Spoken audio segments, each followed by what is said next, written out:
Very good morning. Welcome to for the people special debate. అసలు తెలంగాణలో BC రాజకీయం హోరెత్తుతుంది. Congress MLC తీర్మాన్ Mallanna చేసిన వ్యాఖ్యలు దుమారం రేపుతున్నాయా? సొంత పార్టీపైనే తీర్మాన్ మల్లన్న విమర్శలకు సంకేతాలేంటి? అసలు తెలంగాణలో ప్రస్తుత సీఎంఏ చివరి రెడ్డి ముఖ్యమంత్రి అనడం వెనుక ఆంతర్యం ఏంటి? బీసీ ముఖ్యమంత్రి ఆకాంక్ష వెనుక ఉన్న అసలు వ్యక్తి ఎవరు? అసలు ఇది బీజేపీలోని ఓ బడా నేత ఆడిస్తున్న వ్యూహమా? తెలంగాణలో వచ్చే ఎన్నికల తర్వాత కాబోయే ముఖ్యమంత్రి నిజంగా బీసీయేనా? కులగణన అంశం కూడా అందులోని భాగమేనా అనే అంశాలైతే వ్యక్తమవుతున్నాయి. మొత్తంగా తెలంగాణ రాజకీయాల్లో అయితే గనక ఒక ఊపు ఊపుతున్న అంశమని అనుకోవాలి. బీసీకి సంబంధించి ఈసారి కులగణనకు సంబంధించి బీసీల సంఖ్య తగ్గింది గతంలో కంటే కూడా అనే విమర్శలు కూడా చాలా ఎక్కువగానే విమర్శనాయి. అంటే బీసీ సంఖ్య ఎందుకు తగ్గింది గతంలో కంటే? ఇప్పుడు కులగణన జరిగిన నేపథ్యంలో ఎందుకు తగ్గాల్సి వచ్చింది అని ఒక అంశం కూడా కొత్తగా తెరపైకి వస్తుంది. కాంగ్రెస్ ఎమ్మెల్సీ అయినటువంటి తీన్మార్ మల్లన్న కూడా కొన్ని వ్యాఖ్యలు చేయడం జరిగింది.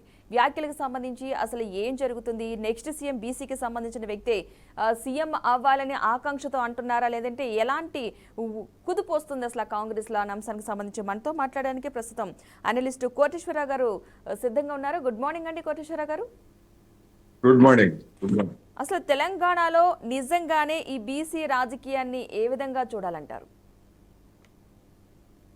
బీసీ రాజకీయం అనేటువంటిది తెలంగాణలో వివిధ పార్టీలు, అది కాంగ్రెస్ కావచ్చు, బీజేపీ కావచ్చు, బీఆర్ఎస్ కావచ్చు, ఓట్ల దృష్టితోటి ఓట్ల కోసం ఆడుతున్నటువంటి ఒక పెద్ద నాటకం అనేది నా అభిప్రాయం. నిజానికి ఏ పార్టీ అధికారంలో ఉందా అంటే గతంలో బీసీల పార్టీగా పేరుపడినటువంటి తెలుగుదేశం పార్టీ అధికారంలో, లేదా కాంగ్రెస్, ఈ రెండు పార్టీలు, అదేవిధంగా బీఆర్ఎస్, ఈ మూడు పార్టీలే ఉమ్మడి తెలంగాణ, ఉమ్మడి ఆంధ్రప్రదేశ్ కానీ తెలంగాణను కానీ పాలించినటువంటి రాష్ట్రాలు. ఈ మూడు పార్టీల పాలనలో బీసీల పరిస్థితి ఏమైనా మెరుగుపడిందా అంటే మొత్తంగా చూసినప్పుడు ఆ బీసీల్లో ఉన్నటువంటి పేదలుగా ఉన్నవాళ్ళు, నిరుపేదలుగా ఉన్నవాళ్ళు, లేదా అత్యంత వెనుకబడినటువంటి వాళ్ళ స్థితి అలాగే ఉన్నది. ఇంకా కొన్ని సందర్భాల్లో దిగజారింది తప్ప మెరుగుపడలేదు. అయితే బీసీలో అయినా ఎస్టీలో అయినా కానీ ధనికులుగా ఉన్నటువంటి వాళ్ళు ఎవరైతే ఉన్నారో వాళ్ళ సంపదలు మిగతా వాళ్ళ సంపదల మాదిరిగానే పెరిగాయనేటువంటి కూడా మనం చూడాలి. అందుకని ఓటు బ్యాంకు రాజకీయాలు అనేటువంటివి ఇవాళ ముఖ్యంగా తెలంగాణలో నడుస్తున్నాయనేది నా అభిప్రాయం. దానికి అనుగుణంగానే ఇప్పుడు సర్వే, గతంలో బీఆర్ఎస్ పార్టీ చేసినటువంటి సర్వేనైతే దాన్ని వాళ్ళు వెల్లడించలేదు అఫీషియల్ గా. కాంగ్రెస్ ప్రభుత్వం చేసినటువంటి సర్వేకి సంబంధించినటువంటి వివరాలు మన ముందు ఉన్నాయి. అందువల్ల ఇప్పుడు బీసీ రాజకీయం నడుస్తూ ఉంది. ఈ బీసీ రాజకీయం నడుస్తున్నప్పుడు కొంతమంది వ్యక్తుల గురించి నేను అయితే వ్యక్తులు ఫలానా వాళ్ళు కాదు, అవును అని చెప్పేసి నేను చెప్పను. కానీ కొంతమంది వ్యక్తుల్ని ఏ విధంగా ఆ వ్యక్తులు అన్ని పార్టీల్లో, ఏ పార్టీలో కావాలంటే ఆ పార్టీలోకి సులభంగా మారిపోయేటువంటి వాళ్ళు కొంతమంది వ్యక్తులు ఎప్పుడూ ఉంటారు రాజకీయాల్లో. తెలంగాణలో కూడా అలాంటి వ్యక్తులే ఉన్నారు. వాళ్ళు ఎమ్మెల్యేలు కావచ్చు, ఎమ్మెల్సీలు కావచ్చు, ఎంపీలు కావచ్చు, లేదా ఇతర ప్రజాప్రతినిధులు ఎవరైనా కావచ్చు. అందువలన వాళ్ళని ఒక్కొక్కసారి ఒక్కొక్క పార్టీ ప్రయోగిస్తుంది అనేటువంటిది కూడా మనం గమనించాలనేది నా అభిప్రాయం. అందుకని జనం ఎవరైతే బీసీలుగా ఉన్నారో, లేదా బీసీలు కావచ్చు, లేదా కష్టజీవులు అందరూ కూడా ఇటువంటి రాజకీయాల పట్ల అప్రమత్తంగా ఉండడంతో పాటు తమ యొక్క ప్రయోజనాలు, తమ యొక్క ఆర్థిక లేదా సామాజిక అభివృద్ధికి అవసరమైనటువంటి రీతిలో జనం ఆలోచించాలనేది నేను ఈ సందర్భంగా చెప్పదలుచుకున్నా. ఇలాంటి రాజకీయాల వాళ్ళలో చిక్కుకోవద్దు అనేది నా సలహా అనేది ఈ సందర్భంగా చెప్పదలుచుకున్నాను. ఓకే అండి. మనతో పాటు కర్ణ అరవింద్ గారు కూడా యాడ్ అవుతున్నారు, బీఆర్ఎస్ నేత. గుడ్ మార్నింగ్ అండి అరవింద్ గారు. Good morning madam. అసలు ఏంటండి బీసీ లెక్కలపై వేడి చర్చ జరుగుతుంది తెలంగాణలో. అసలు బీసీ నెక్స్ట్ సీఎం ఎవరంటే బీసీ సంబంధించిన వ్యక్తి రావాలంటూ కూడా బాగా హాట్గా కామెంట్స్ జరుగుతున్నాయి. మీరు దీనికి సంబంధించి మీరేమంటారు? మేడం, ముందుగా మీకు ప్యానెల్లో ఉన్నటువంటి పెద్దలకు మనసునిండా దండాలు మేడం. తెలంగాణ ఉద్యమ వందనాలు మేడం. మేమెంత మాకెంత అనేటువంటి ఒక నానుడి ఇప్పటి నుంచి కాదు, తెలంగాణ ఉద్యమం జరిగేటువంటి క్రమంలో గౌరవ తెలంగాణ తొలి ముఖ్యమంత్రి కేసీఆర్ గారు 2003లోనే ఆ రోజు పార్క్ హోటల్లో దాదాపు 3 రోజుల పాటు ఒక రోజు ఎస్సీల గురించి, ఒక రోజు ఎస్టీల గురించి, ఒక రోజు బీసీల గురించి అందరూ కూడా తెలంగాణ రాష్ట్రం వస్తే మనం ఏ రకంగా రూట్ మ్యాప్లు వేసుకోవాలి అని చెప్పి ప్రణాళికలు ఆ రోజే రూపొందించుకున్నటువంటి ఒక గొప్ప సందర్భాన్ని మీరు గతంలో ఉద్యమ కాలం నుంచి మేము తీసుకొని వచ్చినాం మేడం.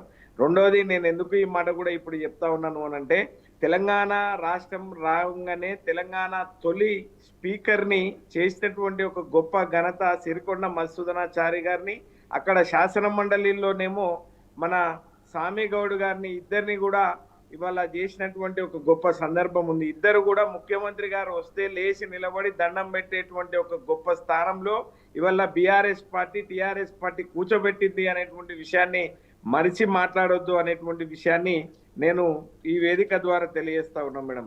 రెండోది, ఇవాళ నేను ఎంత దౌర్భాగ్యమైనటువంటి దాంట్లో ఉంది ఇవాళ అనంటే, ఇవాళ కాంగ్రెస్ పార్టీ పథకాలన్నిటికీ అట్టకెక్కించింది చూసినా కానీ బీసీ జనాభాని కూడా అట్టకెక్కించినటువంటి నేపథ్యాన్ని మాత్రం ఇవాళనే చూస్తా ఉన్నాం మేడం. ఇవాళ 46.2% గవర్నమెంట్ చెప్తున్నటువంటి సర్వేల్లో మొన్న చేసినటువంటి వాళ్ళు వచ్చి ఎవరిని మాట్లాడినరు, ఏమని మాట్లాడినరు, పూర్తి స్థాయిలో వాళ్ళ డేటా లేనటువంటి నేపథ్యం ఉంది అనేటువంటి విషయాన్ని చాలా స్పష్టంగా మనకు తేటతెల్లం అయితే అవుతా ఉంది. నేను ఒక విషయాన్ని నేను ఎందుకు ఈ మాట కూడా చెప్తా ఉన్నాను అంటే, తెలంగాణ రాష్ట్రం వచ్చిన తర్వాత 2014లో కేసీఆర్ గారు ఆ రోజు సమగ్ర కుటుంబ సర్వే చేసిండ్రు మేడం. ఆ రోజు కేసీఆర్ గారు 2014లో సమగ్ర కుటుంబ సర్వే చేసిండ్రు. ఆ రోజు విదేశాల్లో ఉన్నటువంటి మన తెలుగు వాళ్ళందరూ కూడా హైదరాబాద్కు వాళ్ళ సొంత ఊర్లకు వచ్చి వాళ్ళు దీంట్లో పాల్గొన్నారు సమగ్ర కుటుంబ సర్వేలో. ఆ రోజు ఒకటే రోజు ఏపీ చేసినటువంటి కుటుంబ సర్వేలో 1,03,00,000 మంది ఇండ్లుగా ఆ రోజు గుర్తించినటువంటి పరిస్థితి ఉంది. 1,03,00,000 ఇండ్లని, కుటుంబాలని గుర్తించినటువంటి నేపథ్యం ఉంది. దాంట్లో 3,68,00,000 జనాభా మన రాష్ట్రంలో ఉన్నది అనేటువంటి నివేదిక ఆ రోజు ఇవ్వడం జరిగింది.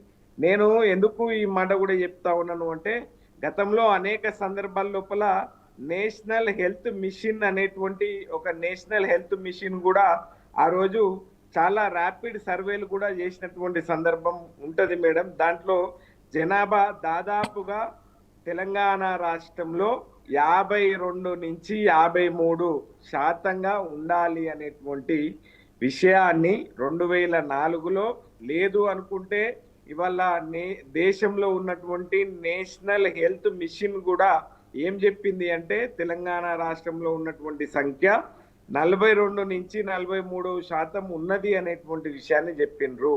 ఇవాళ రేవంత్ రెడ్డి గారి సర్కారు, కొత్తగా కొలువు తీరినటువంటి సర్కారు ఏర్పడిన తర్వాత వాళ్ళు చేసినటువంటి అరకర సర్వే ద్వారా వాళ్ళు ఇచ్చినటువంటి నివేదిక కేవలం 46.2% అని చెప్పి చెప్తా ఉన్నారు.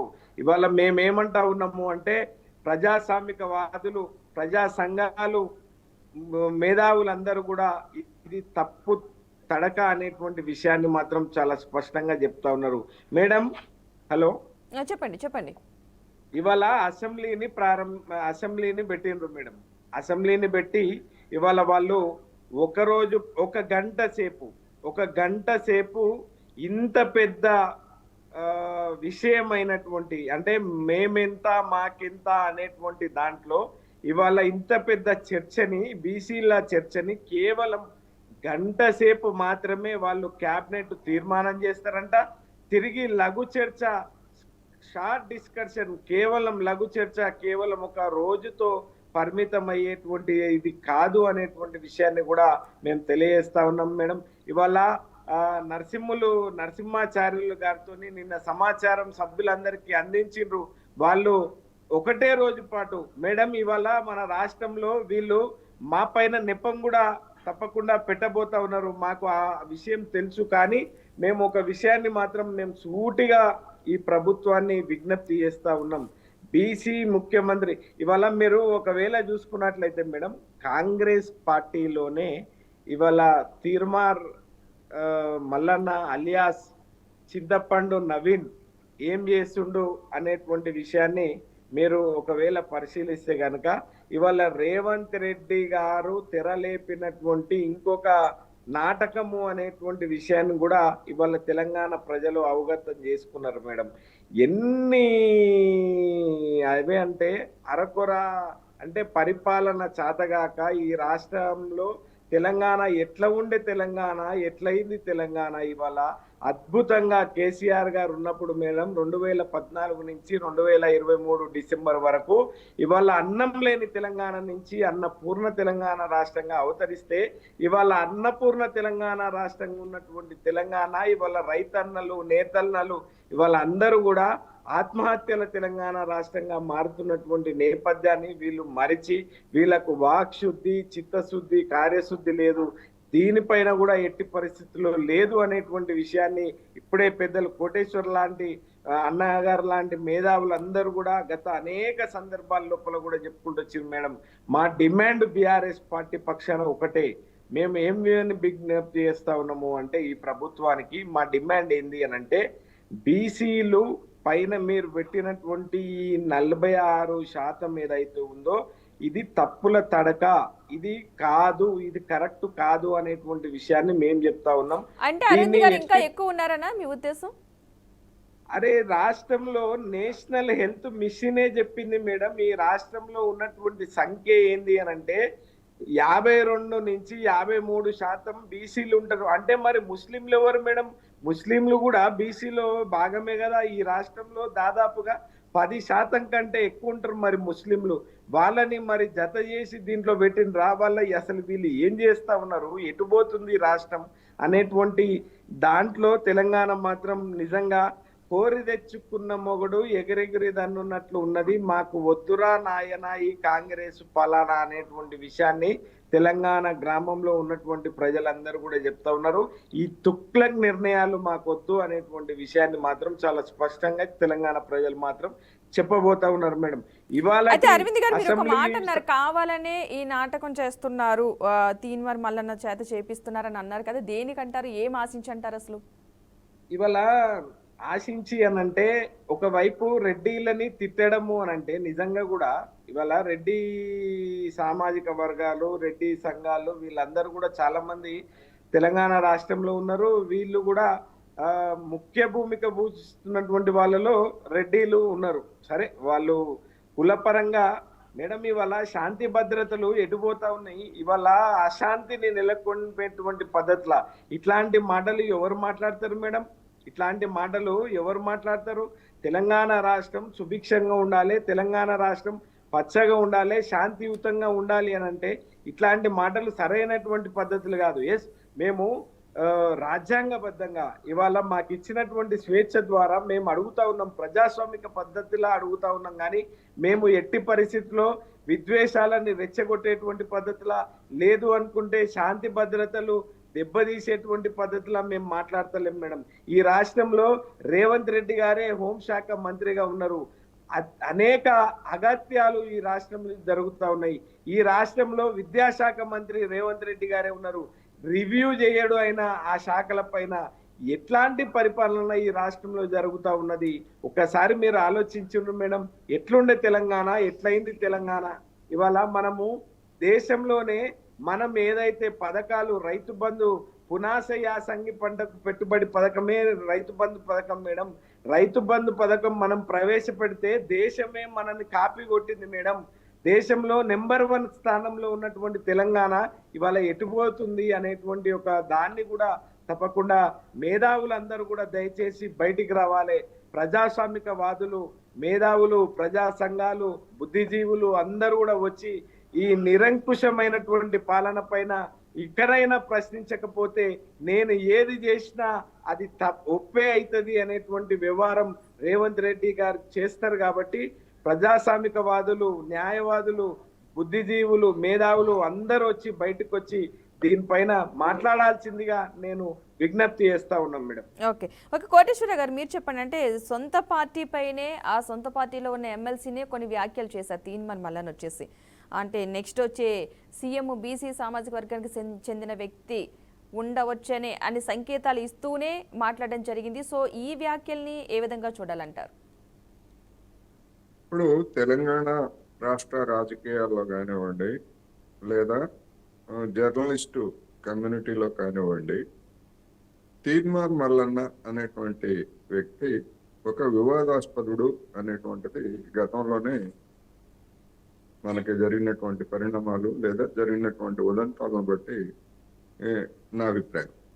ఇప్పటికీ అదే అభిప్రాయం. అందువలన అలాంటి వాళ్ళు చేసేటువంటి ప్రకటనలకి, చేసేటువంటి వ్యాఖ్యలను బట్టి రాష్ట్ర రాజకీయాలు నడుస్తాయని నేను అనుకోవట్లేదు. అదేవిధంగా కాంగ్రెస్లో కూడా అట్లాంటి వాళ్ళ వ్యాఖ్యలతోటి కాంగ్రెస్ పార్టీ కూడా నడుస్తుందని నేనైతే అనుకోవట్లేదు. కాంగ్రెస్కైనా, బీఆర్ఎస్కైనా, బీజేపీకైనా వాళ్ళకు ఉండేటువంటి వ్యూహాలు వాళ్ళకు ఉంటాయి. ఆ వ్యూహాలు మంచివా చెడ్డవా అనేటువంటిది ఆ పార్టీలకు సంబంధించినటువంటి అంతర్గత వ్యవహారం. కానీ కొంతమంది వ్యక్తులు వ్యాఖ్యలు చేసినంత మాత్రాన అది మొత్తంగా పార్టీ మీద ప్రభావితం చూపుతుందని నేను అనుకోవట్లేదు. అదేవిధంగా మొత్తం రాష్ట్రంలో ఉన్నటువంటి బీసీలు కానీ లేదా ఇతర సామాజిక తరగతులు కానీ వాటితోనే ప్రభావితారని కూడా నేను అనుకోవట్లేదు. ఇక్కడ ఇప్పుడు సమస్య ఏంటంటే మన అరవింద్ గారు చెప్పినట్టు మరి 52% అని చెప్పేసి చెప్పినటువంటి దానిలో ముస్లింలు లేరా అని అడుగుతున్నారు. ఒకవేళ అదే కనుక అయ్యేట్లయితే ముస్లింలు, బీసీలు, ముస్లింలు కూడా చేరిస్తే 57% అనేటువంటిది లెక్కలు చెప్తున్నారు కదా. రెండవది, బీఆర్ఎస్ పార్టీ చేసినటువంటి ప్రభుత్వ హయాంలో చేసినటువంటి సర్వేని అఫీషియల్ గా ఎక్కడా చెప్పలేదు.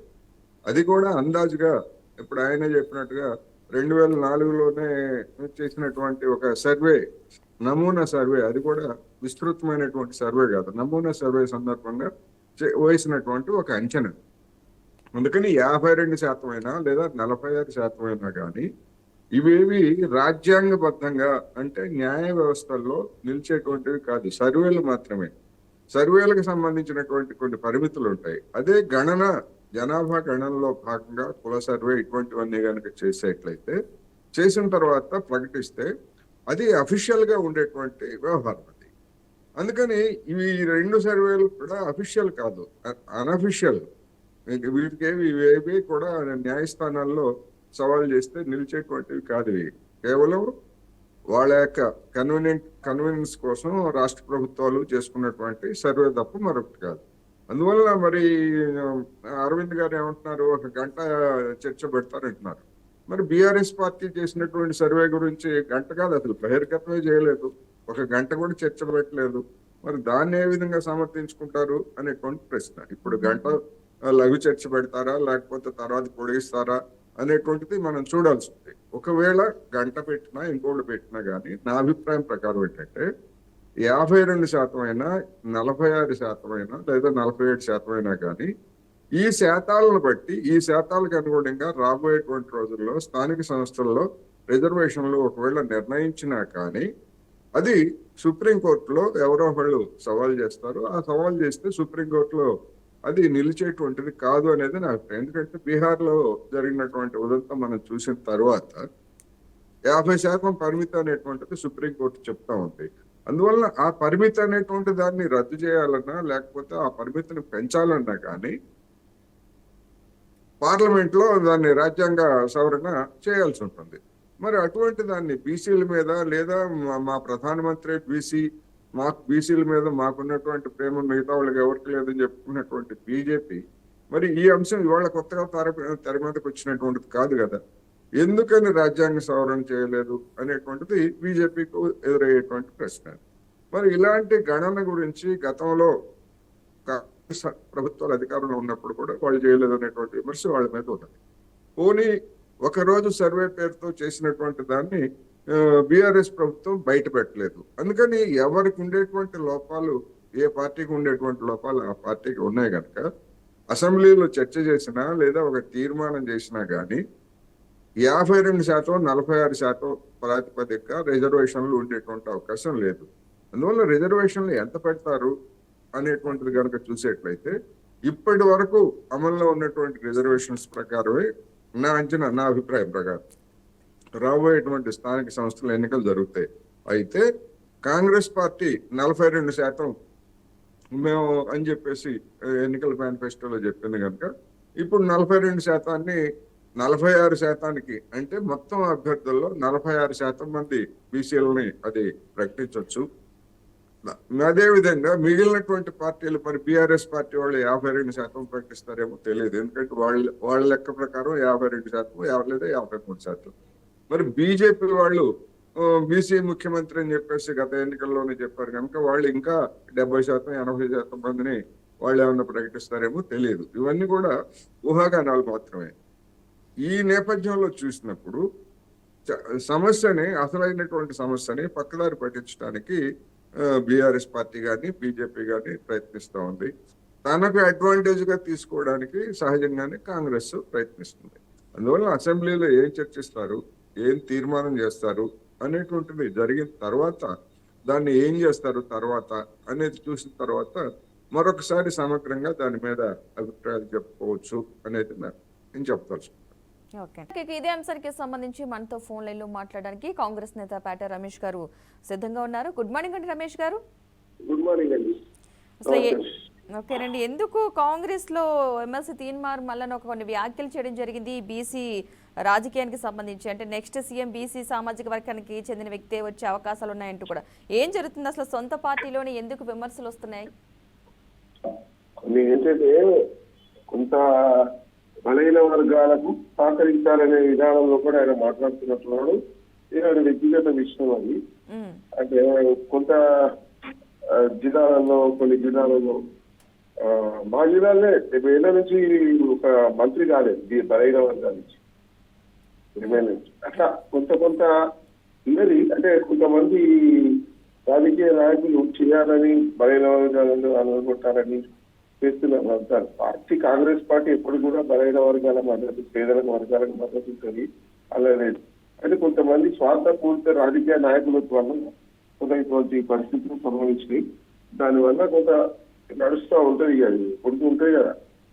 అది కొద్ది కులధారణ అనే విషయంలో కూడా కొంత ఈ ఆఫీసర్స్ కొంచెం తక్కువ లెక్కలే ఉన్నది. అంటే ప్రభుత్వ పరంగా ఇంకా 100కి 100 కులగంగా జరిగిందని ఎవరు ప్రస్తావిస్తలేదు.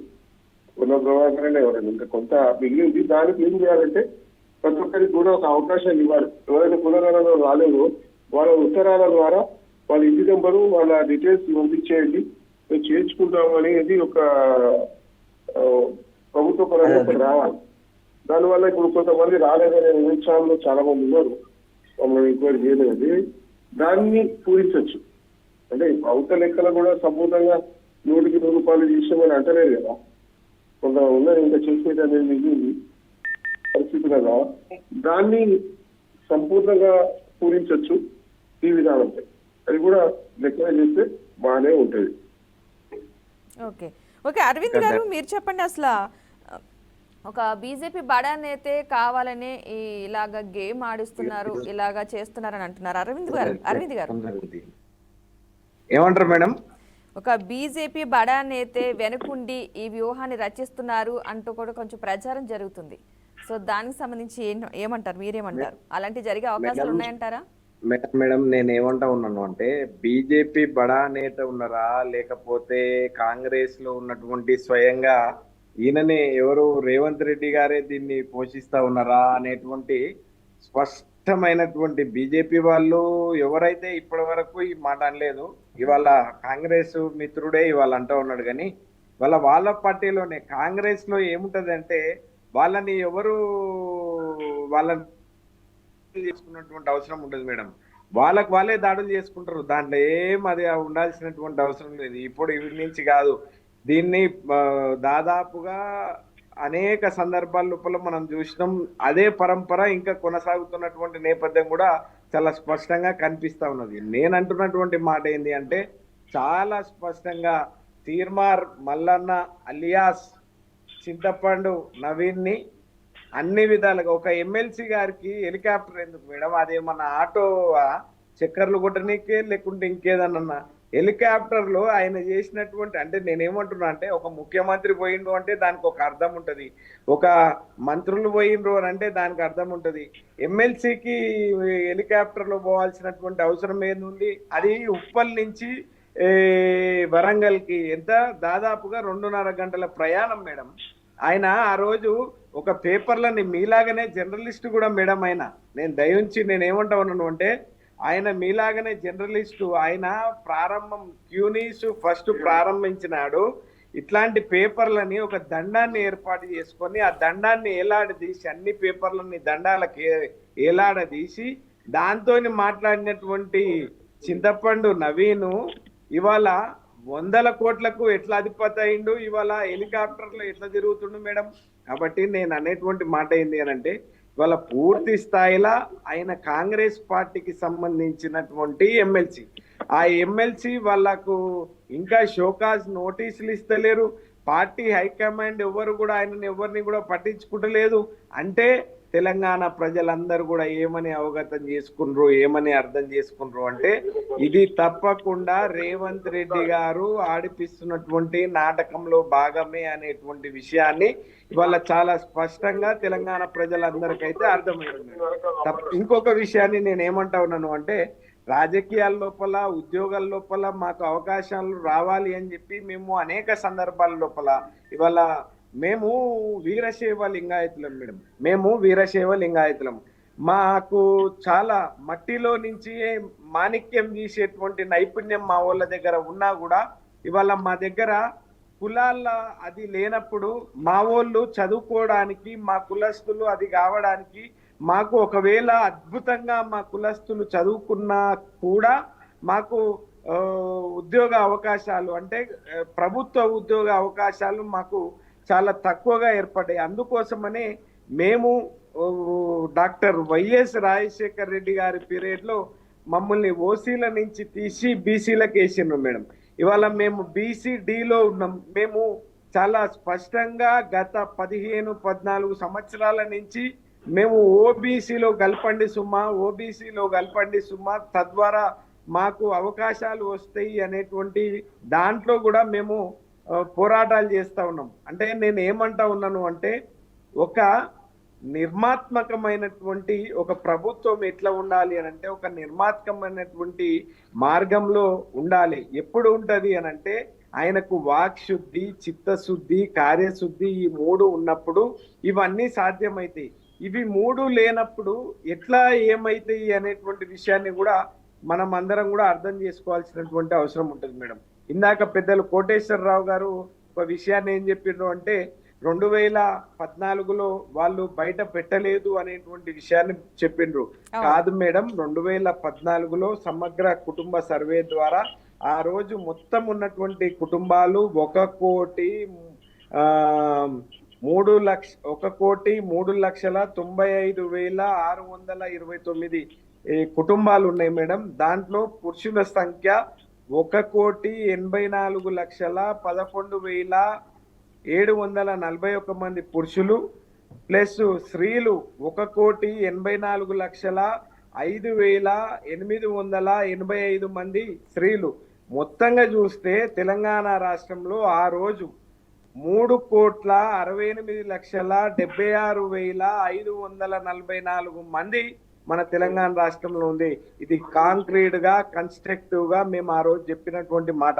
అయితే దీంట్లో బడుగుల పైన పిడుగు కులగణంలో మొత్తం గందరగోళము అనేటువంటి విషయాన్ని మేము ఎందుకు చెప్తా ఉన్నాము అంటే, ఇవాళ 10 ఏళ్లలో పెరిగింది తెలంగాణ జాబితాల్లో 2 లక్షలేనట.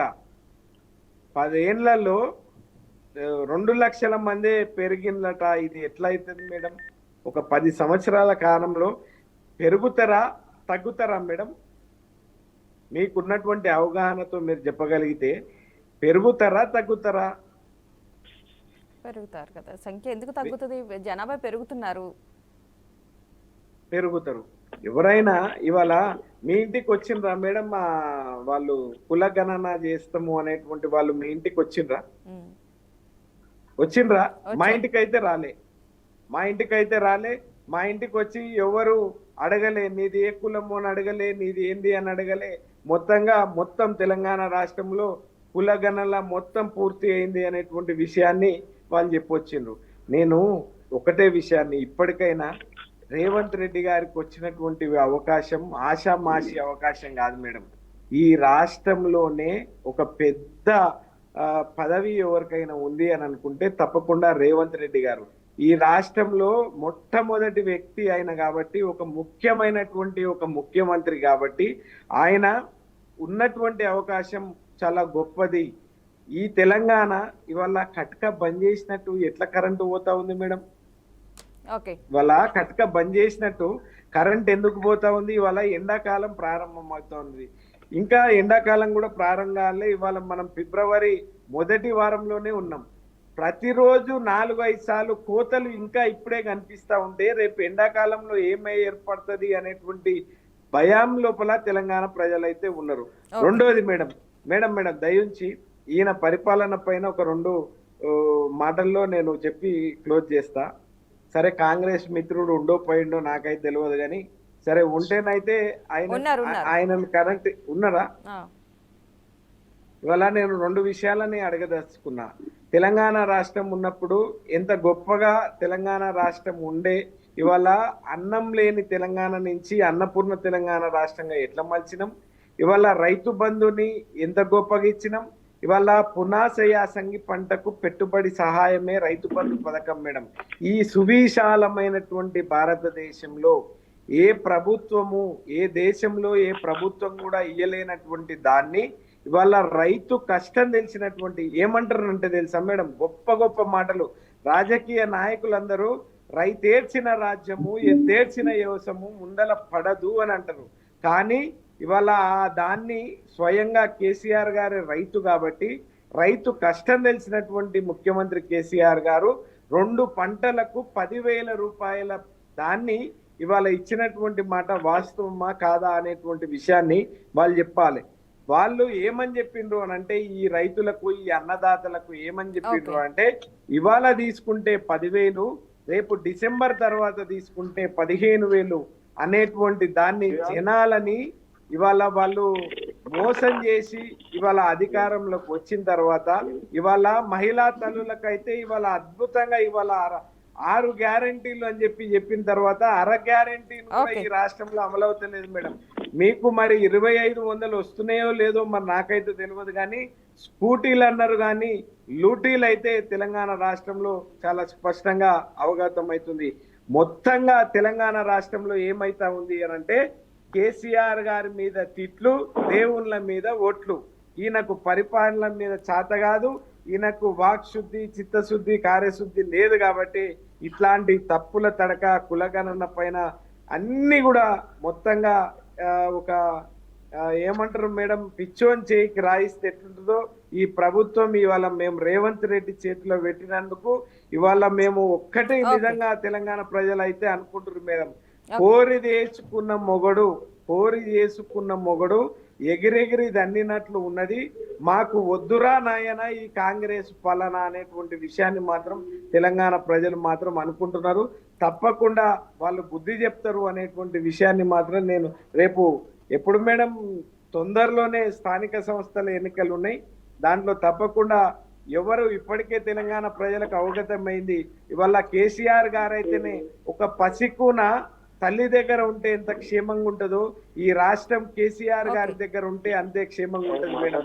4 మూలల తెలంగాణ పైన పట్టున్నటువంటి కేసీఆర్ గారు కాబట్టి నేను అనేటువంటి విషయం ఏంది అని అంటే, ఇప్పటికైనా తెలంగాణ ప్రజలు అవగతం చేసుకుంటారు, ఏది రాయి ఏది రత్నము అనేటువంటి విషయాన్ని తెలంగాణ ప్రజలు అవగతం చేసుకున్నారు. ఈ ఎట్టికైనా మట్టికైనా ఇంటి పార్టీ అయినటువంటి బీఆర్ఎస్ రేపు అనేటువంటి విషయాన్ని తెలియజేస్తాను. ప్రసాద్ గారు నమస్తే అండి.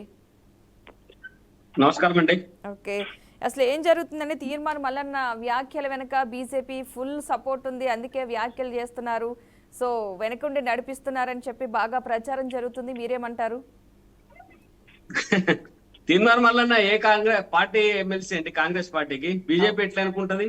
మరి ఆయన బీజేపీ బడా నేత ఒకళ్ళ సపోర్ట్ తోనే ఈ వ్యాఖ్యలు చేస్తున్నారని ప్రచారం అంటే మిగతా ఎవరిని అనకుండా అంటే బీజేపీని ఎందుకు అంత అంటున్నారు? గుడ్డిగా ప్రచారం చేసేటోళ్లకు మూర్ఖులని కదా ఏమనుకోవాలో మాకు తెలియదు. ఎందుకంటే ఆయన కాంగ్రెస్ పార్టీ ఎమ్మెల్సీ ఇప్పుడు స్టిల్ ఈ రోజు కూడా ఆయన కాంగ్రెస్ పార్టీ ఎమ్మెల్సీ. ఉమ్. కాంగ్రెస్ పార్టీ ఎమ్మెల్సీ అని చాలా మంది ఏమంటారు అంటే రేవంత్ రెడ్డి డ్రామా ఆడిపిస్తున్నాడు, ప్రత్యేక ఒక ఎదురుగా ఒక వ్యక్తి ఉండాలని చెప్పి రేవంత్ రెడ్డి తీన్మార్ మల్లన్నతో డ్రామా ఆడిపిస్తున్నాడు అనేటువంటి విషయాలు కూడా ఉన్నాయి బయట. చాలా ప్రచారం జరుగుతా ఉంది. పెద్ద ఎత్తున ధన సహాయం చేస్తున్నాడు ఆయన, కావలసుకునే రెడ్లను తిట్టిస్తున్నాడు రేవంత్ రెడ్డి అని చెప్పి ప్రచారం కూడా జరుగుతా ఉన్నది. ఎందుకంటే ఎవరో ఒకరు ఒక అపోజిషన్ లో మనకు చెప్తే ఇటువంటి ఉండాలనే ప్రయత్నము కాంగ్రెస్ పార్టీ రేవంత్ రెడ్డి కూడా చేస్తున్నటువంటి ప్రచారం ఉంది. భారతీయ జనతా పార్టీ ఎట్లా చేస్తుంది? ఒక కాంగ్రెస్ పార్టీ ఎమ్మెల్సీ అయినా కాంగ్రెస్ పార్టీలో ఉన్నాడు, భారతీయ జనతా పార్టీ నుంచి బయటికి పోయినటువంటి వ్యక్తి. ఈ ప్రచారం చాలా అబద్ధమైనటువంటి ప్రచారం, ఇందులో ఏమాత్రం నిజం లేదు. మరి రేవంత్ రెడ్డి ఎందుకు యాక్షన్ తీసుకుంటాడు ఇప్పటిదాకా? సరే బీసీల పట్ల ఆయన బీసీలు ఉండాలి, ఐక్యంగా ఉండాలని చెప్పడంలో తప్పు లేదు, ఎవరైనా చెప్పొచ్చు అది. కానీ ఎదురుగా కులాలను విపరీతంగా దూషించడం అనేది కరెక్ట్ కాదు కదా. మరొక బాధ్యతాయుతమైనటువంటి ఎమ్మెల్సీ పదవిలో ఉన్నప్పుడు, కాంగ్రెస్ పార్టీ నాయకుడిగా ఉన్నప్పుడు కాంగ్రెస్ పార్టీ చర్యలు తీసుకోవాలి. మహేష్ కుమార్ గౌడ్ గారు చెప్పాలి, ఆయన మాట్లాడితే సరికాదు, దానికి పార్టీకి సంబంధం లేదని చెప్పి చెప్పాలా. ముఖ్యమంత్రి రేవంత్ రెడ్డి గారు చర్యలు తీసుకోవాలి. మరి వాళ్ళు తీసుకుంటలేరు అంటే కాంగ్రెస్ పార్టీ ఆయన నమ్ముకుంటే నడిపిస్తున్నట్టుగా మనకు స్పష్టంగా అర్థమవుతుంది కదా మేడం. ఓకే, రమేష్ గారు ఉన్నారా? రమేష్ గారు చెప్పండి మేడం. కావాలనే ఇలాగా తమ పార్టీలోని రేవంత్ రెడ్డి గారు ఇలాంటివి చేస్తున్నారని చెప్పేసి అని అంటున్నారు. కావాలని ఇలాంటి వ్యాఖ్యలు చేయించుకుంటున్నారు, అన్ని వ్యాఖ్యలు చేసినా సరే ఏం అనట్లేదంటే వాళ్ళే చేస్తున్నారని చెప్పేసి అంటున్నారు. మరి మీరేమంటారు? ఎక్కడండి ఒక విషయాన్ని మీరు గ్రహించాల్సింది, ఎక్కడైనా పోరాటం తెలంగాణ కోసం పోరాటం జరిగింది, ఎక్కడో అన్యాయం జరుగుతున్నాయి కదా. పోరాటం అనేది ఎందుకు వస్తాయి? నక్సలిజం ఎందుకు వచ్చింది? ఆనాడు నైజాం కాలంలో కూడా పోరాటం జరిగినాయి, అప్పుడు కూడా బలైన వర్గాలు చనిపోయారు. మొన్న తెలంగాణ ఇష్యూలో కూడా చాలా మంది బలైన వర్గాలకు అన్యాయం జరుగుతున్నది వాస్తవం. దాన్ని రాహుల్ గాంధీ గారు నేతృత్వంలో ఆయన పెద్ద ఎత్తున బలైన వర్గాలకు సామాన్యులకు కంపల్సరీ న్యాయం చేయాలి. ఇక్కడ ఇప్పుడు ఏంటంటే ఒక రాజకీయంగా ఎదిగితే ఏమొస్తుందంటే, ఒక పదవి వచ్చింది అనుకో, 10 మందికి సాయం చేసి సహకారాలు చేయడానికి ఆస్కారం ఉంటుంది. బలహీన వర్గాల మంత్రి అయితే బలహీన వర్గాలను పోయి మాట్లాడుకునే ఆస్కారం ఉంటుంది, చేసే ఆస్కారం ఉంటుంది, చేపించుకునే ఆస్కారం ఉంటుంది.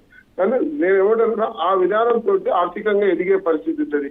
ఈ రోజు హాస్పిటల్ కానీ, కాలేజీలు కానీ, మెడికల్ కాలేజీలు కానీ, ఏదైనా ఉన్న ఇండస్ట్రీస్ కానీ, ఏ సెక్టర్ చూసినా కూడా కొంత అగ్రవర్గాల చేతిలోనే ఉంది. బలహీన వర్గాలకు ఎక్కడ ఉంది? ఆర్థిక పరమైన విషయంలో కానీ, రాజకీయ పరమైన విషయంలో కానీ, సామాజిక మాట్లాడే పరిస్థితులను గమనించుకుంటూ కొంతమంది రెవల్యూషనరీ గా తీసుకొస్తున్నారు. చాలా తప్పేంటి? అన్యాయం జరుగుతుందని అన్యాయం మాట రేవంత్ రెడ్డి గారు కూడా బలహీన వర్గాలకు న్యాయం చేయాలంటున్నారు. ఇవాళ రాహుల్ గాంధీ గారు కూడా అంటున్నారు, ఈ నెల కాలం లోపల బలహీన వర్గాలకు అన్యాయం జరిగిందనే వాస్తవాన్ని వాళ్ళు మాట్లాడుతుంటే దాన్ని వక్రీకరించే అవసరం లేదు. ఓరిగా చేయాలని చేస్తారా, చేపియాలని చేస్తారా, ఇవన్నీ పక్కకు పెట్టండి. ఎందుకంటే అన్యాయం జరిగినప్పుడు పోరాడే తప్ప, అరవింద్ గారిని అడగండి, మనం బలహీన వర్గాల కోసం పోరాడితే తప్ప, ఎవరైనా బలహీన వర్గాలు బాగుపడాలని కోరుకుంటే తప్ప, విద్యా విధానం కానీ, ఆరోగ్య విధానంలో కూడా కానీ కొంత వెనుకబాటు తరం ఉన్నది, ఎక్కడో అక్కడే ఉన్నది. మధ్యతరగతి ఇప్పుడు బీజేపీ ప్రభుత్వంలో కూడా మధ్యతరగతి వాళ్ళు సామాన్యులు సతమతం అవుతున్నారు. ఆర్థిక ఇబ్బందులతో పూర్తి స్థాయిలో క్షీణించే వాళ్ళకు అవసరం కనబడతలేదు. ఈ సామాజిక ఎట్లా పైకి తీసుకురావాలనే దృష్టి లేదు, నిజాయితీ లేదు, వాళ్ళ దగ్గర మంచితనం లేదు. కాపాడాలనే ఒక సౌహృదయం అనేది ఒక మా రాహుల్ గాంధీ గారిని మంచి మనసుతో మాట్లాడుతా ఉన్నాడు. ప్రియాంక గాంధీ గారు కూడా, ఇలా సోనియా గాంధీ గారు కూడా, ఇక్కడ ఖార్గే గారు కానీ, మా రేవంత్ రెడ్డి కానీ, అందరు కూడా ప్రతి ఒక్కరు కూడా బలహీన వర్గాల కోసం కాంగ్రెస్ పార్టీ సమర్థిస్తుందా అని అడిగితే మీరు ఏవేవో కథలు చెప్తా ఉన్నారు. ఏంటంటే తీన్మార్ మల్లన్న చేసినటువంటి వ్యాఖ్యల్ని కాంగ్రెస్ పార్టీ సమర్థిస్తున్నదా? ఓకే, ప్రసాద్ గారు ఒక మాట అంటున్నారు, బీజేపీ నేత ప్రసాద్ గారు, తీన్మార్ మల్లన్న చేసిన వ్యాఖ్యలతో మీరు ఏకీభవిస్తున్నారా నా క్వశ్చన్ మిమ్మల్ని అడుగుతున్నారు. తీన్మార్ మల్లన్న మాట్లాడిన మాటలు ఏం మాట్లాడాడైనా బలహీన వర్గాల కోసం ఒక ఆయన ఒక రెవల్యూషన్ తీసుకురావాలను మరి ఆయన తాపత్రయమైన మాకు ఇంకా పూర్తిగా అర్థం కాలేదు. ఆయన అనే మాటలో ఎవరో తప్పులు మాట్లాడినారు, వాట్సాప్ లో పెట్టిండ్రు అనే దాని మీద ఏదో మాట్లాడినట్టున్నారు. వాట్సాప్ లో కాదండి, బహిరంగ సభలో మాట్లాడితే ఏకీభవించడం అనేది బహిరంగ సభలో మాట్లాడిన వ్యాఖ్యలు అవి. ప్రతి యూట్యూబ్ లో కాదండి మేడం, మాట్లాడిన ప్రతి బహిరంగ మాట సభలో ఏకీభవిస్తారా బహిరంగ మీరు? సభలో బండి సంజయ్ కూడా బహిరంగ సభలో మాట్లాడిండు బూతులు మాట్లాడిండు, అగ్రవర్ణాల మీద. బూతులు మీరు మాట్లాడిండు. ఏకీభవిస్తున్నారా? కొత్త కొత్త వ్యక్తిగత విషయాలు మాట్లాడుకుంటారు, కానీ ఏకీభవిస్తారా అంటే ఎట్లా అంటారు? ఒక్కొక్క పంతాలో ఒక్కొక్కరు ఉంటారు, వారి తోచిన విధానంలో మాట్లాడుతారు. ప్రతి దానిలో ప్రతి ఒక్కరు ఇన్వాల్వ్ కావాలంటే ఏదైతే ఏ రకమైన దాన్ని మీరు సమర్థిస్తున్నారా, పరిస్థితులలో ఖండిస్తున్నారా? మాట్లాడుతున్నాడు, ఒకటే మాట్లాడండి. బ్యాక్గ్రౌండ్ అది ఏం మాట్లాడుతున్నారని కాదు. ఆయన అపోహలు కాంగ్రెస్ పెడుతున్నారు పార్టీ కానీ ఎమ్మెల్సీ. అది వ్యక్తిగతంగా ఆయన కాంగ్రెస్ ఎవరోజు పార్టీ అన్యాయం ఎమ్మెల్సీ. జరుగుతుందనే విషయాన్ని ముందుకు తీసుకురావడానికి ప్రయత్నం చేస్తా ఉన్నాడు. అందులో కొన్ని మాట్లాడుతున్నాడు, కొన్ని తప్పు మాట్లాడతారు, కొన్ని ఒప్పు మాట్లాడతారు, కొన్ని కానీ కాంగ్రెస్ పార్టీ ఆయనకు మద్దతు ఉన్నది కదా. కాంగ్రెస్ పార్టీ రాహుల్ గాంధీ నేతృత్వంలోనే జరుగుతా ఉంది. బలహీన వర్గాల కులగరణ జరిగింది ఎందుకు? భారతదేశం అంతా కులగరణ జరగాలని, సామాజికంగా స్పృహ రావాలని, అది ఆర్థికంగా ఎదగాలని ఇలా అందరం కోరుకుంటున్న సమస్య కదా అది. ఓకే ఓకే ప్రసాద్ గారు మీరు చెప్పండి, ఇప్పుడు వరకు చూసిన వ్యాఖ్యలు బట్టి వ్యతిరేకిస్తున్నట్టే మాట్లాడు. చెప్పండి ఏమండి, ఓకే ఇప్పుడు వరకు కొన్ని వ్యాఖ్యలు మీ క్వశ్చన్ విన్నారు. ఒకసారి రిపీట్ చేయరా? ఓకే ప్రసాద్ గారు ఇప్పుడు వరకు మీరు విన్నారు, రమేష్ గారు మాట్లాడిన మాటలు బట్టి కావచ్చు, ఇప్పుడు జరుగుతున్న పరిస్థితిని బట్టి కావచ్చు, ఆ తీన్మార్ మల్లన వ్యాఖ్యలు బట్టి కావచ్చు. సో ఏం జరుగుతుంది అనుకుంటున్నారు అసలు కాంగ్రెస్ లో? మీకేమనిపిస్తుంది? కాంగ్రెస్ లో ఆధిపత్య పోరైతే కనబడతా ఉన్నది. ఒక సంవత్సరం దాటిపోయింది కాబట్టి ముఖ్యమంత్రి గారిని దించాలని చెప్పి ఇంకో పక్క పెద్ద ఎత్తున ప్రయత్నం చేస్తున్నట్టుగా మనకు స్పష్టంగా అర్థమైతా ఉంది. నిన్న మొన్న 10 మంది పెట్టిండ్రు, రాజ్య ఒక్క నిమిషం రమేష్ గారు మీరు మాట్లాడదురు కానీ ప్రసాద్ గారు మాట్లాడుతున్నారు, అయిన తర్వాత మీరు ఎమ్మెల్యేల మాట్లాడదురు. సమావేశం ఏర్పాటు చేసుకున్నారని తెలిసింది. ఉమ్. ఇవన్నీ జరుగుతున్నప్పుడు ఖచ్చితంగా కాంగ్రెస్ పార్టీలో అంతర్గతంగా ఏదో ఒక వ్యవహారం నడుస్తా ఉన్నది. ఆ వ్యవహారం నుంచి బయటపడడం కోసమే ముఖ్యమంత్రి గారు స్వయంగా ఈయనను ముందర పెట్టి, తీన్మార్ మల్లన్నను ముందర పెట్టి ఏదో ఒక కార్యక్రమాన్ని నడిపిస్తున్నట్టు అర్థమైతా ఉంటుంది. ఏమైనా ఒకటైతే చెప్పొచ్చు, కులగణన జరిగింది. అంతకుముందు బీఆర్ఎస్ పార్టీ నాయకులు మాట్లాడుతూ ఏదో చెప్పిండ్రు, అప్పటి రిపోర్ట్ బయట పెట్టినామని చెప్పి. అప్పటి రిపోర్ట్ బయట పెట్టలేదు. ఆయన చెప్పినటువంటి లెక్కలు అనామత్ గా అంటే లీక్ అయి వచ్చినటువంటి లెక్కలు తప్ప ప్రభుత్వం అధికారికంగా ప్రకటించినటువంటి లెక్కలు కాదు. ఇప్పటి ప్రభుత్వం కులగణన చేసింది, రిపోర్ట్ బయట పెట్టింది. అయితే కులగణన అసమగ్రంగా ఉంది అనేది స్పష్టంగా తెలుసు. ఎందుకంటే నా ఇంటికి కూడా కులగణన సర్వే వాళ్ళు ఎవరు రాలేదు, తెలుసుకోలేదు, ఏ విషయాన్ని నేను చెప్పలేదు. అంటే జరిగిన దాంట్లో కొంత అసమగ్రంగా ఉన్నది, దాన్ని బయట పెట్టిండ్రు. కానీ గత ప్రభుత్వం చేయించింది, ఆ సర్వేని బయట పెట్టలేదు అధికారికంగా. టీఆర్ఎస్ వాళ్ళు మేము పెట్టాము అని చెప్పుకుంటే అది వాళ్ళ తప్పైనట్టే, ఖచ్చితంగా అది అబద్ధం అన్నట్లు లెక్క. లీక్స్ ఇచ్చుండొచ్చు, ఆ పార్టీ నాయకులకు లీక్, ప్రభుత్వం లీక్ ఇచ్చుండొచ్చు, కానీ కులగణన సర్వే బయట పెట్టలేదు అధికారికంగా. అదొకటి. రెండోది, ఎప్పుడైతే కేంద్ర ప్రభుత్వం అన్ని రాష్ట్రాలకు అధికారం ఇచ్చింది, కులగణన జరుపుకోవచ్చు అనేటువంటి ఒక అధికారం అన్ని పార్టీలకు ఇచ్చిన తర్వాతనే ఇలా రాష్ట్రాలలో అధికారికంగా కులగణన జరుగుతా ఉన్నది. ఒక్క మన రాష్ట్రంలో జరగలేదు, బీహార్ లో కూడా జరిగింది, ఆంధ్రాలో, తెలంగాణలో జరిగింది, కర్ణాటకలో జరిగింది, ఇంకా కొన్ని రాష్ట్రాలలో జరుగుతూ ఉంది. అవన్నీ ఎట్లొచ్చినాయి? కేంద్రం పూర్తి స్థాయిలో రాష్ట్రాలు కులగణన చేసుకోవచ్చు అనేటువంటి ఒక నిర్ణయం తీసుకున్న తర్వాతనే అన్ని రాష్ట్రాల్లో కులగణన అధికారికంగా జరుగుతూ ఉన్నాయి. కాబట్టి కులగణన ఏ రాష్ట్రానికి ఆ రాష్ట్రంగా జరగడమే మంచిది. ఎందుకంటే వివిధ రాష్ట్రాలలో వివిధ కులాలు, కొన్ని కులాలు బీసీలలోకి వస్తాయి, కొన్ని కులాలు ఓసీలలోకి వస్తాయి. జాతీయ స్థాయిలో ఒకే విధానంగా జరిపితే ఇది కొంత ఇబ్బంది అయ్యేటువంటి అవకాశం కూడా ఉంటది. కాబట్టి ఏ రాష్ట్రానికి ఆ రాష్ట్రం కులగణన జరుపుకొని వాళ్ళ రాష్ట్రంలో ఉన్న కుల జనాభా ఎంత, దాని ప్రకారంగా రిజర్వేషన్ తీసుకుంటే అయిపోద్ది కదా. ఈ జాతీయ స్థాయిలో ఇచ్చేటువంటి రిజర్వేషన్లు ఏం కాదు కదా. ఇప్పుడు లేదు, ఇప్పుడు నిన్న ఒక అవకాశం వచ్చింది, ఇప్పుడు బీసీలు 50% ఉన్నారు, లేదా 45% దాటి బీసీలు ఉన్నారు అని చెప్పినారు. ప్రభుత్వం అధికారికంగా చేయలేకపోతే కాంగ్రెస్ పార్టీ అయినా వాళ్ళ పార్టీ అధికారికంగా ఈ వచ్చే ఎన్నికలలో 45% బీసీలకు ఇవ్వమనండి. అట్లనే 10% బలహీన వర్గాల ముస్లింలు ఉన్నారు అంటుండ్రు. ఏ లెక్కన చెప్పిన బలహీన వర్గాల ముస్లింలు అని చెప్పి? అంటే ముస్లింలను అందరినీ కూడా బీసీలలో కలిపేటువంటి ఒక ప్రక్రియ ఈ రాష్ట్రంలో జరుగుతూ ఉన్నది. 10కి 10.52% మైనార్టీలు, బలహీన వర్గాలు అంటే బీసీ కుల జాబితాలో ఉన్నారు అని చెప్పి ప్రభుత్వం ఒక లెక్క తేల్చింది. ఆ లెక్క ఏ రకంగా తేల్చింది? అంటే మైనారిటీలు లేనట్టే కదా.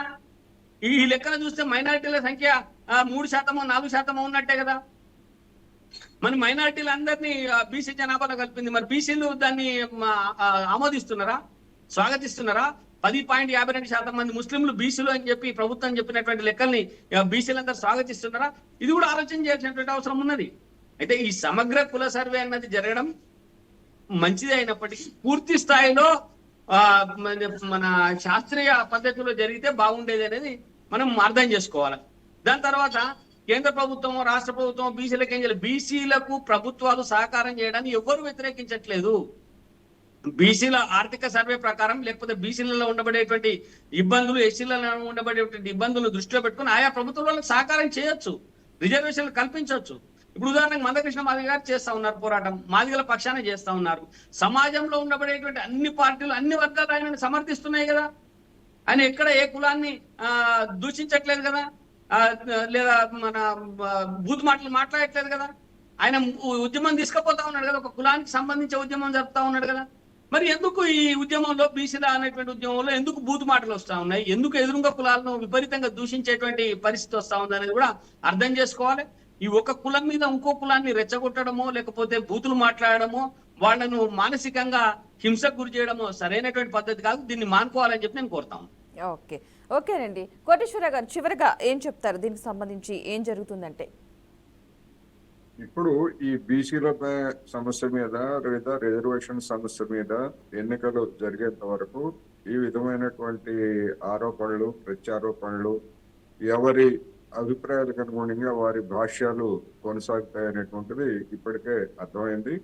అందువల్ల రాబోయే రోజుల్లో కూడా దీనికి ఎన్నికలు జరిగేంత వరకు, స్థానిక సంస్థల ఎన్నికలు జరిగేంత వరకు దీనికి తెరబడేటువంటి అవకాశం లేదు. అందువల్ల అసెంబ్లీలో ఏం చర్చిస్తారు, దాని మీద అసెంబ్లీ ఏం తీర్మానం చేస్తుంది, కేంద్రానికి ఏం పంపిస్తారు అనేటువంటివన్నీ కూడా సమగ్రంగా చూసిన తర్వాత మరొకసారి ఆయా పార్టీలు లేదా సామాజిక బీసీ సంఘాలు కావచ్చు లేదా ఓసీ సంఘాలు కావచ్చు, ఎందుకంటే తీర్మానం మల్లన్న మాట్లాడినటువంటి మాటలతోటి మరి అఫెండ్ అయినటువంటి సామాజిక తరగతులు కూడా స్పందించేటువంటి అవకాశాలు కూడా ఉంటాయి, డెఫినెట్ గా ఉంటాయి. అది ఏ రూపంలో జరుగుతుంది ఏమిటనేటువంటి చూసిన తర్వాత మరొకసారి దాని మీద మనం మాట్లాడుకోవచ్చు అనేది నా అభిప్రాయం. ఓకే అండి, రైట్ అండి. ఇంకా అరవింద్ గారు, ఇంకా చివరిగా మీరేం చెప్పాలనుకుంటున్నారు? అరవింద్ గారు లాస్ట్. చాలా స్పష్టంగా ఒకటే బీఆర్ఎస్ పార్టీ అడుగుతా ఉన్నది. ఈ రాష్ట్రంలో బీసీల సంఖ్య 53%, 52 నుంచి 53% ఉన్నది. మీరు ఎట్లా దీన్ని కుదించి 46.2% చేసిండ్రు? ఒక ప్రశ్న. రెండో ప్రశ్న, ఒక గంట సేపు క్యాబినెట్ చేయడంతో ఇంత పెద్ద సమస్య, ఇంత పెద్ద రిజర్వేషన్ సాధ్యమయ్యేటువంటి పని కాదు. కాబట్టి మీరు సమగ్రంగా ఒకరోజు లఘు చర్చలో షార్ట్ డిస్కషన్ చేసి మేము కంప్లీట్ చేస్తామంటే కూడా అది సరిపోదు. సరే, మీరు ప్రారంభం ఇస్తామంటారు, అది ఎట్లా ఇస్తారు, ఏం చేస్తారు, అది ప్రారంభించిన తర్వాత అది మీరు ఎంతవరకు చేస్తారు అనేటువంటి దాన్ని, అది మీరు ఎన్ని రోజుల డిస్కషన్ అంటే సమాచారం ఏముంది అని అంటే కేవలం ఒకరోజు వన్ డే డిస్కషన్ మాత్రమే చేస్తాము అనేటువంటి డిస్కషన్ ఉంది. కాబట్టి మరి మీరు పొడిగించి దీనిపైన మంచి ఒక లోతైన అధ్యయనం చేసి దీన్ని ఒక కొలిక్కి తెస్తారు అనేటువంటి ఆశాభావాన్ని మాత్రం మేము వ్యక్తం చేస్తా ఉన్నాం. ఒకవేళ అట్లాంటి కాని పక్షంలో ప్రజా సంఘాలు, బుద్ధిజీవులు, మేధావులు అందరూ కూడా, తెలంగాణ ప్రజలు, ఈ గడ్డ చైతన్యవంతమైనటువంటి గడ్డ కాబట్టి ప్రజా ఉద్యమాల ద్వారా తప్పకుండా మేము ఎట్లాంటి వాటా రావాలనో అట్లాంటి వాటాని మేము తెచ్చుకుంటాము అనేటువంటి విషయాన్ని మాత్రం నేను తెలియజేస్తాను. ఓకే, రమేష్ గారు మీరు ఇంకా చివరిగా ఏం చెప్పాలనుకుంటున్నారు? రమేష్ గారు. వాస్తవంగా కులగణన కొంత అంటే అఫీషియల్స్ కొంత తప్పిదాలు చేసినాయి అనేది వాస్తవం. ఇక పూర్తి స్థాయిలో నేను ఒకటి చెప్పాను మొదలే, ఎవరైతే కులగణనలో రాలేదో వాళ్ళకు ఆప్షన్ పెట్టాలని నా కోరిక. ఆప్షన్ ఏంటంటే ఉత్తరాల ద్వారా మా పేరు, ఇంటి నెంబర్ రాసి వాళ్ళకు పంపించే ఒక పోస్ట్ ద్వారానో ప్రత్యక్షంగా ఇచ్చడానికో ఒక ఆప్షన్ పెడితే మిగతా వాళ్ళు ఎవరైతే ప్రభుత్వం కూడా 100% కాలేదనే వాస్తవం మాట్లాడేది. దాని ప్రకారం ఇంకెవరైనా తప్పిపోయిన ఉంటే కూడా ఒక సంపూర్ణమైన పద్ధతిలో పూర్తి స్థాయిలో స్వార్థంగా చేసినట్టు ఉంటుంది. కాబట్టి ఆ ఆప్షన్ పెట్టి మిగతా వాళ్ళు ఎవరైతే కులగలలో రాలేదో వాళ్ళందరినీ కూడా ఇందులో చేర్చుకోవాలని చెప్పేసి కూడా నేను కోరుకుంటున్నా. అదే విధానంలో కూడా ప్రభుత్వాన్ని కూడా మేము నా ద్వారా తెలియజేస్తున్నా. రెండో విషయం, పోరాటము అనేది ప్రతి దగ్గర జరుగుతా ఉంది. ఇది ఒకటి ఉన్నది మిగిలింది మళ్ళా తీసినది. ఇది కూడా రాహుల్ గాంధీ సంసిద్ధంగా ఉన్నాడు, రేవంత్ రెడ్డి గారు సంసిద్ధంగా ఉన్నారు. వాళ్ళందరూ కూడా దృష్టి సాధించారు. బీసీలకు అన్యాయం జరిగింది. పేదలు చాలా మట్టుకు బీసీ విషయంలో కూడా కొంచెము నిర్లక్ష్యం జరిగింది. దానివల్ల పూర్తి స్థాయిలో ప్రభుత్వాల ఒక ఏదైనా సామాజిక స్పృహ ఎప్పుడు ప్రభుత్వాలు ఎగ్జిస్టింగ్ మనం ప్రభుత్వం ఎట్లుండాలి, ఏం చేయాలి, ఏదోటి ఆకర్షణ పథకాలు పెట్టాలా, ఏదో ప్రాజెక్టు నిర్మాణం చేయాలి, ఏం చేస్తే మంచుకుంటే దృష్టి సాధించారు తప్పితే అన్ని దిక్కుల ఇప్పుడు ఆరోగ్య విషయంలో ఉంది. ఆరోగ్య విషయంలో ఎంతో విప్లవాత్మక చర్యలు తీసుకోవచ్చు. ఇవాళ క్యాన్సర్ లాంటివి, షుగర్ లాంటి దాని మీద ఎన్నో చర్యలు తీసుకోవచ్చు. కానీ ప్రభుత్వాలకి ఇప్పుడు ఈ 24 గంటలు అందులో నిమగ్నమై ఉన్నారు కాబట్టి అంటే ఏదైనా సామాజిక స్పృహ అనేది ఒక పార్ట్. అది అలా అనివార్యాలు వస్తాయి, ఆరోగ్య విషయంలో వస్తాయి, విద్యా విషయంలో వస్తాయి. దాన్ని సంపూర్ణంగా సహకరించి ప్రభుత్వాలు అన్ని విధాలా ఉండాలనే నిర్ణయ ఉత్సాహంతో ఈ రోజు రాహుల్ గాంధీ ఇటువంటి నిర్ణయం తీసుకున్నారు. భారతదేశంలో కూడా కాంగ్రెస్ పార్టీ అధికారంలో వస్తే సంపూర్ణంగా కులకరణ జరుగుతుంది. పెద్ద ఎత్తున బలహీన వర్గాల కానీ దళితులకు కానీ చిన్న కుటుంబాలకు న్యాయం జరుగుతుందనే ఆశ వ్యక్తం చేస్తారు. ప్రసాద్ గారికి చివరిగా మీరు ఒక 1 word. ఒకటే అండి, చిత్తశుద్ధితోటి ఏ కార్యక్రమం చేసినా సఫలీకృతం అవుతుంది. రాజకీయాల కోసం చేస్తే విమర్శలు వస్తాయి, ఇబ్బందులు ఎదుర్కొంటాం. రమేష్ గారే చెప్తా ఉన్నారు కులగణన సమగ్రంగా లేదు అని చెప్పి కాంగ్రెస్ పార్టీ నాయకులు. మరి సమగ్రంగా లేనటువంటి కులగణనను ఇలా తీసుకొచ్చి అసెంబ్లీలో పెట్టి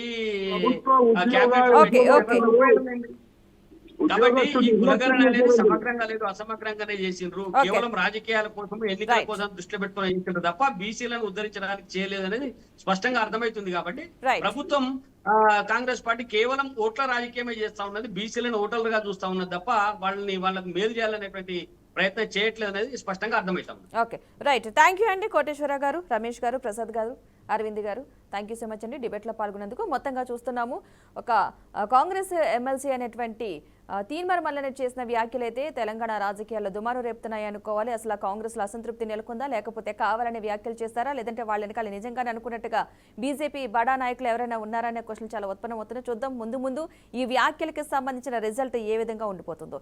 ఇది వాల్టీ for the people special debate. Keep watching BRK news Telugu సత్తా.